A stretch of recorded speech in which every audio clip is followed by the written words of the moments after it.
नमस्कार. DS4 न्यूजमध्ये आपले स्वागत आहे. येवला तालुक्यातील सावरगाव येथील स्वस्त धान्य दुकानातील कथित गैरव्यवहाराच्या प्रकरणास एक नवीन वळण मिळाले आहे.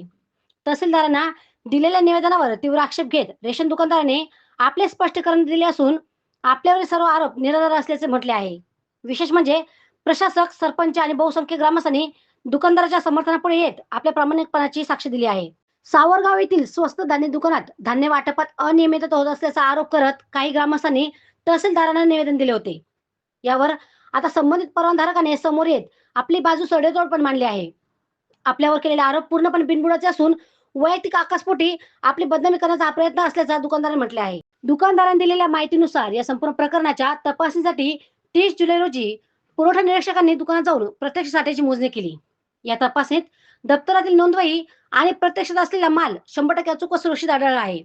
दुकानातील सर्व साठा नियमाच्या चौकटीत आणि इपॉश मशीनद्वारे बायोमेट्रिक पद्धतीने वाटप केला जात असल्यामुळे धान्य गायब होण्याचा किंवा काळाबाजार होण्याचा प्रश्न उद्भवत नाही, असे दुकानदारांनी स्पष्ट केले आहे. या वादात सर्वात महत्त्वाची बाब म्हणजे सावरगावचे अधिकृत प्रशासक तसेच 32 रेशन कार्ड धारक कुटुंब प्रमुखांनी दुकानदाराच्या बाजूने उभे राहत तहसील कार्यालयात समर्थन पत्र जमा केले आहे. मोजक्या 4-5 विरोधकांकडून केवळ अफवा पसरवण्याचे काम सुरू असून आपण या प्रकरणात पूर्णपणे निर्दोष असल्याचे दुकानदाराने म्हटले आहे. प्रशासकीय तपासणीसाठी साठा चोख भरल्यामुळे आता या प्रकरणाकडे सर्वांचे लक्ष लागले आहे. DS4 न्यूज येवल्यासाठी दीपक सोनवणे, येवला. सावरगाव येथील दुकानचं कामकाज सांभाळत आहे गेल्या 15 महिन्यापासून. तिथंच काम करत असताना राजकीय हेतूने 3-4 लोकांनी आपल्या माध्यमातून त्यांचा व्हिडिओ बघितला आणि ते व्हिडिओला जे आरोप केले त्यांनी ते बिनबुडाचे असून ते कोणत्याही या प्रक्रियेची नाही का, ते खोटी व केवळ याच्यासाठी केलेले आहे. ते आगामी निवडणुका जवळ आल्या कारणाने त्यांनी केलेले बिनबुडाचे आरोप आहे.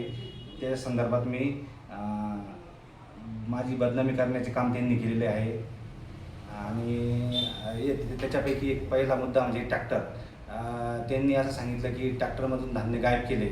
आता जर तसं बघितलं तर गोदामातून आम्हाला धान्य शासकीय गाडीतून घरपोच दुकानपर्यंत पोहोचवतं. तर मग ट्रॅक्टरना ने-आण करण्याची गरजच नाही, दुकानदाराचा ट्रॅक्टर वापरण्याची कोणती गरज नाही.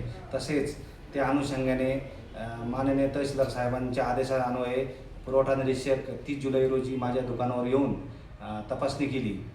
तपासणी करत असताना त्यांना 100% अचूक धान्यसाठा आढळून आला. जर तसं काही काळाबाजाराचा प्रकार असता तर लगेच ते धान्य तफावत आढळली असती. आणि त्याच्यानंतर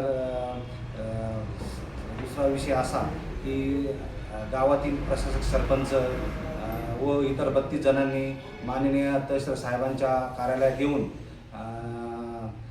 एक अर्ज केला आहे की दुकानदार हा प्रामाणिक आहे, त्यांनी कोणत्याही व्यवस्थित पावतीवर धान्य दिले जातं, कोणताही गैरव्यवहार होत नाही आणि सर्वच एकाच ठिकाणी धान्य वाटलं जातं दुकानात. आणि त्याच्यामुळे ते समर्थनपत्र मला निवेदना थ्रू दिलेले आहे.